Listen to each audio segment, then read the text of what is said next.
Coming up, we'll bring you outside the Hofstra presidential debate, inform you about the town of North Hempstead's Moody rating, and tell you what's going on in and around town, all that and more on North Shore News.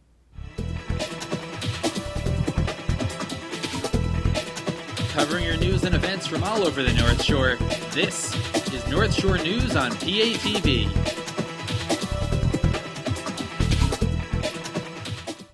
Hello, I am Raven Blue, and this is North Shore News. The first presidential debate was held locally at Hofstra University. PATV's Mylan Studart was at Hofstra talking to students about their thoughts on the debate and upcoming election. Let's take a look.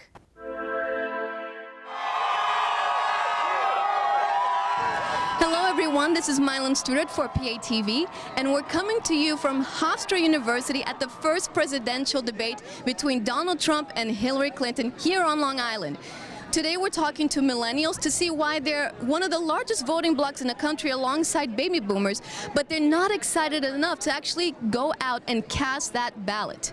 They are actually very much less represented in actually voting. So let's go check out some millennials and speak to them on why they chose their candidate and why they're going out to vote. I think there's kind of just this desensitization to the voting process and in general for millennials, and I think especially it's this phenomenon that we're seeing come out now where trust is a huge issue, and I think millennials are feeling as though they're not a part of the process or that their vote doesn't matter or that we're being downplayed by baby boomers. And so I think it's just overall this kind of sensation that millennials feel that our importance is being downplayed. I feel like with Bernie, like he had a lot of people, and like there are a lot of people like our age that were really behind him.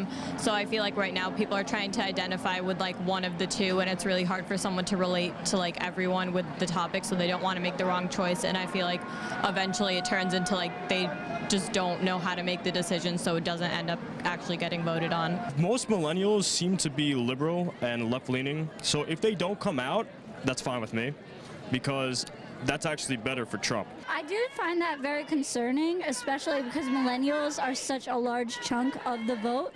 And I definitely am going to make sure I go to the polls on voting on election day. I'm registered as an independent. I am definitely voting, but I don't know who for sure yet. Probably Gary Johnson. Not completely sure. Right now I'm leaning towards third party, but if one of them are able to convince me today, then I'll see. Voting this election year, I don't know. This is my first year of eligibility to vote, and it's very hard to decide if I want to vote or not. I know it comes down to us, like as a younger generation, our voice really counts because our vote this year really leads the way for younger generations in the future. I think what we'll start seeing is young people really rethinking that idea of maybe voting third party or not voting at all, and particularly because the polls are so close. They'll reconsider and weigh the importance of voting and, supporting a major party candidate.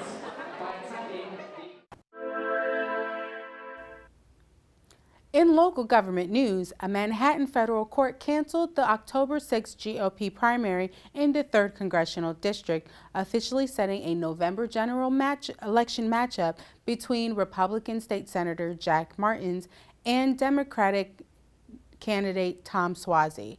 This decision ends the campaign for Philip Pito. The 4-month court battle put the field of candidates for the North Shore District in unrest.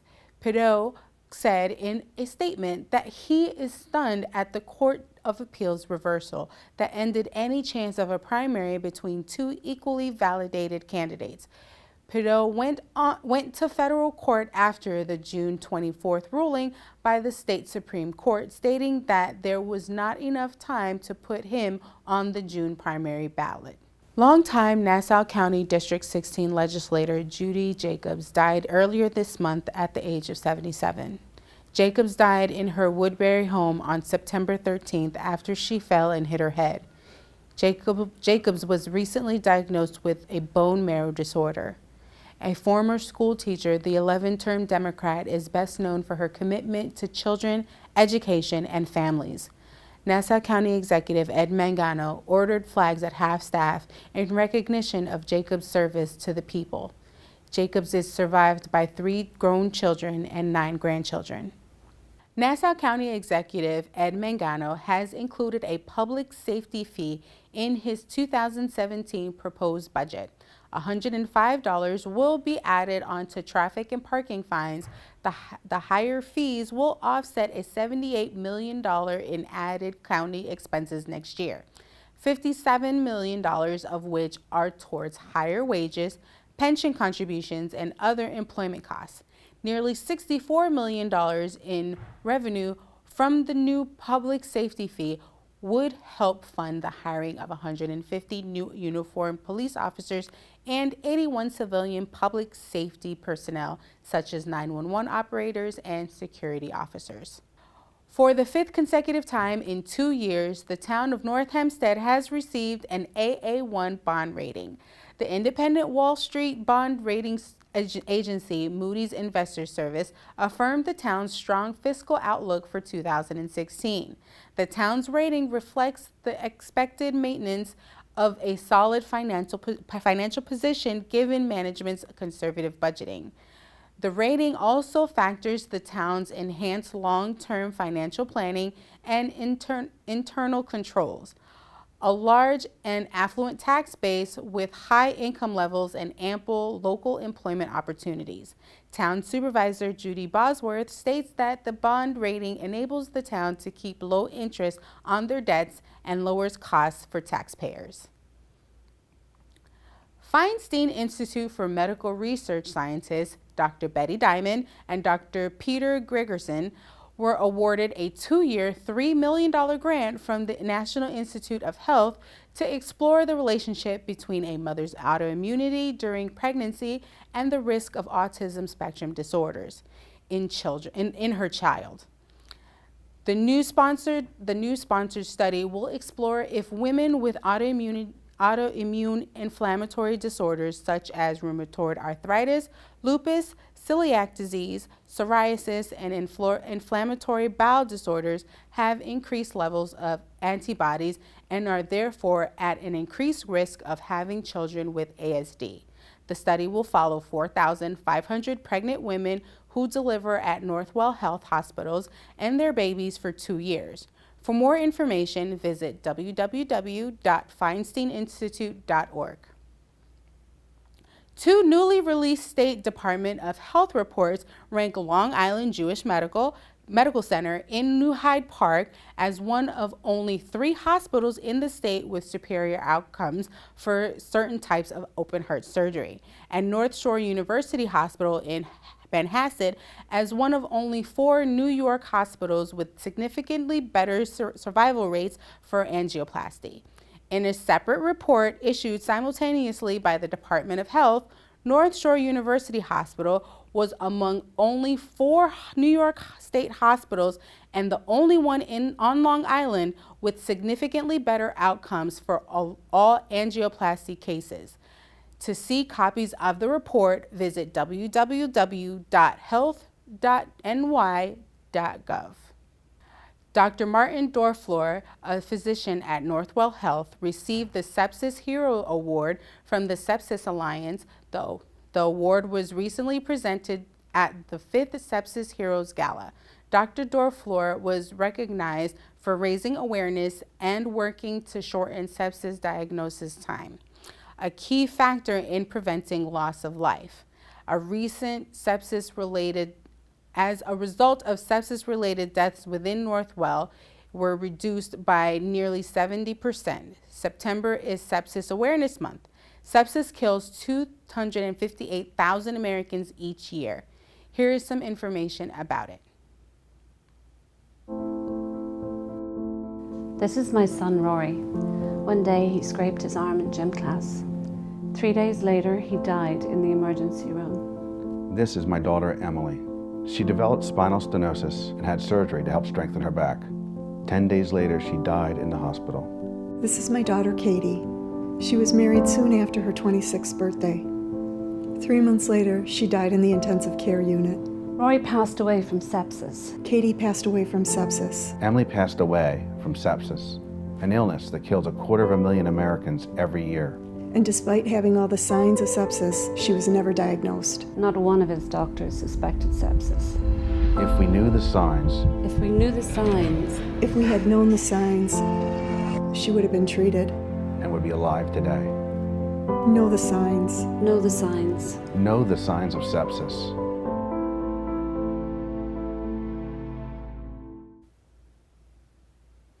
The Village of Thomaston trustees are moving forward with plans to help residents switch to solar-produced energy at an affordable price.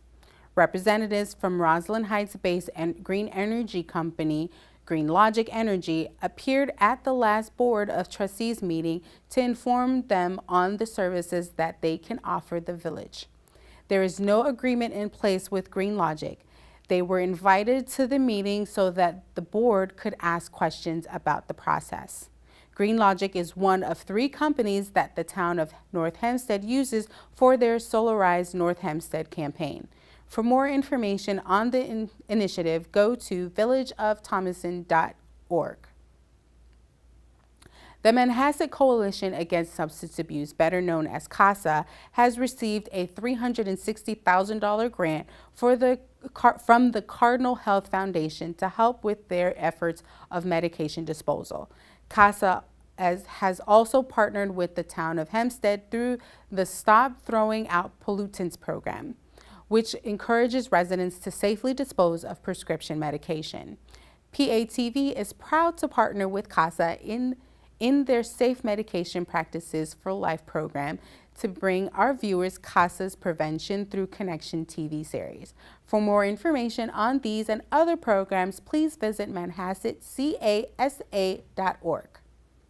Kenneth Bleck, president of the Great Neck Vigilant Fire Company, died on September 15th at the age of 64. Bleck died after an 8-year battle with esophageal cancer that he developed after responding to the September 11th World Trade attack. He led 2 vigilant ambulances to Ground Zero, but were redirected to Chelsea Pier. After returning to Great Neck for a couple of hours, Bleck returned to Ground Zero to serve as an EMT and dig through the pile of debris. He joined the Vigilant Fire Company in October of 1992 and was known in the department and the community as a father figure who loved his family and treated everyone with respect. He is survived by his wife, Linda, his 2 daughters, Jamie and Carrie, and 3 grandchildren. Great Neck also lost another community leader, Lilo Leeds, co-founder of CMP Media and an advocate for social justice and equality, has died at the age of 88. On September 6th in her Great Neck home, Leeds dedicated her life to supporting the rights of all children to have access to high-quality public education, no matter their race, ethnicity, gender, sexual orientation, or zip code. Leeds leaves behind her 4 sons, daughter, and 13 grandchildren. The Great Neck Historical Society presented the Korean Methodist Church with the Outstanding Restoration Award for the 2nd time. The church, located in the village of Thomaston, was built by Great Neck resident Joseph Spiney in 1881. Paul Choi, the head of the renovation committee, stated that the restoration of the church started 20 years ago. The entire project was funded by fundraisers held by the congregation, such as an art exhibit that generated $10,000 in art sales that were donated to the church. The Korean United Methodist Church will be celebrating their 39th year in the community in October. School Board Trustee Monique Bloom recently resigned from the Great Neck School Board. Bloom, who was elected to the board in March of 2013, played a pivotal part in the hiring of Superintendent Teresa Prendergast. In her resignation letter, Bloom stated that with the corporate travel commitments that she has, it has become overwhelming and did not leave her time to properly execute her responsibilities as a board member. There will be a special election on December 6th to find a replacement for Bloom. The next elected trustee will serve until May 2019, which would have been the end of Bloom's term. 27 Great Neck students were named semifinalists in the 62nd Annual National Merit Scholarship Program. Of the approximately 16,000 students chosen nationwide, 21 are from Great Neck South High School and 6 are from Great Neck North High. The high school seniors have an opportunity to continue in the competition for some 7,500 National Merit Scholarships worth about $33 million that will be offered in the spring. To advance to the finalist level, semifinalists must fulfill several requirements. About 90% of the semifinalists are expected to attain finalist standing, and about half of the finalists will win a National Merit Scholarship, earning them Merit Scholar title. Great Neck North High School student Ileana Sadaka recently won a gold medal at the U.S. Figure Skating National Solo Dance Competition in the Golden Patterns event. She also won the bronze medal in the Junior Combine event. Sadaka began ice dancing after suffering a back muscle injury while figure skating that kept her off the ice for 4.5 months. Sadaka is currently being coached by British Olympians Ken Foster and Sinead Kerr and looking to defend her gold next year. And now here's a local sports wrap-up for September. In high school girls soccer on September 12th, Herrick's tied with Farmingdale with a score of 1-1. On September 13th, Great Neck South defeated Oyster Bay 7-1. New Hyde Park defeated Division 1-0. And Floral Park tied with Friends Academy 1-1. On September 14th, Herrick's defeated Long Beach 3-1. On September 15th, Great Neck South defeated Valley Stream 2-1. Manhasset tied Wantagh 3-3. Plainview JFK defeated Herrick's 3-2. Bethpage defeated Roslyn 6-0. And Wheatley defeated West Hempstead 5-2. On September 16th, Floral Park defeated Hewlett 7-1. Lawrence defeated Sewanaka 4-1. Mineola defeated Glen Cove 2-1.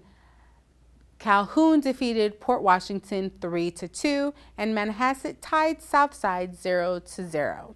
On September 17th, Valley Stream defeated Great Neck North 5-0. Great Neck South defeated Seaford 4-1, and Wheatley defeated Jericho 1-0. And the Jericho Lady Jayhawks defeated the Roslyn Lady Bulldogs 2-0 on September 20th. Meanwhile, in boys soccer, on September 12th, Great Neck North tied Garden City 1-1. Jericho defeated Great Neck South 4-3. Belmore defeated Sewanaka 1-0. Roslyn defeated Manhasset 2-0. And Wantagh defeated Floral Park 1-0. On September 13th, Calhoun defeated Herrick's 5-1. And Hicksville defeated Port Washington 2-0. On September 14th, Great Neck South defeated Great Neck North 3-0. Wheatley defeated Oyster Bay 4-0. And Roslyn defeated New Hyde Park 2-0. On September 15th, Mineola defeated Clark 5-1. And Chaminade defeated St. Dominic's 3-0. On September 16th, Great Neck South defeated Mepham 5-2. Wheatley defeated Coral Springs Harbor 4-0. Floral Park defeated Valley Stream North 3-1, and Belmore defeated New Hyde Park 3-0. And on September 17th, Mineola defeated Oyster Bay 5-0. The Herrick's Highlanders defeated the Port Washington Vikings 1-0 on September 22nd. And that's all the news. And that's all the news for now. Let's take a look at what's going on around town. Attention pet parents. North Hempstead has partnered with Nassau County Department of Health to offer a vaccination clinic at the Yes We Can Community Center in Westbury on Wednesday, October 5th from 5 p.m. to 7 p.m. Rabies vaccinations will be available for dogs, cats, and ferrets. For more information or to register, call 311. Volunteers are needed for the Manhasset for the annual Manhasset Bay Beach International Coastal Cleanup on October 8th at 9:30 a.m. at Manor Haven Beach Park in Port Washington. The town of Hempstead will be teaming up with the Manhasset Bay Protection Committee and the New York State American Littoral Society to present this event that aims to prevent trash from entering the ocean, raise public awareness about ocean pollution, and teach people their actions on land have an impact downstream. People of all ages are welcome to participate. You must register by October 5th by calling Sarah Dionorine at 516-869-7983 or by emailing mbpcexec@gmail.com. The Adelphi New York statewide breast cancer hotline and support program will honor its director, Hillary Rudder, and 4 breast cancer survivors at their annual celebration of survivorship on Tuesday, October 25th in the Ruth Harley University Center Ballroom at Adelphi University. The event is free and open to the public. For more information, go to breast-cancer.adelphi.edu. Olga Lucia Permanent Cosmetics will be holding their annual Day of Beauty on October 26th for breast cancer survivors. Olga Lucia Ramirez is extending her help by offering free services to survivors at her clinic on Northern Boulevard. This is the 4th year that the event has taken place, where participants can partake in makeup lessons from a makeup artist and wigs for patients undergoing chemotherapy. For more information on the event and the clinic, call 516-627-0722. The Town of North Hempstead STOP program will be held on Sunday, October 30th from 9:30 a.m. to 3 p.m. You can dispose of any unnecessary or expired medication at North Hempstead Beach Park's North Lot in an environmentally safe manner while protecting our kids. For more information about how to dispose of pharmaceuticals safely, call 311 or go to northhempsteadny.gov.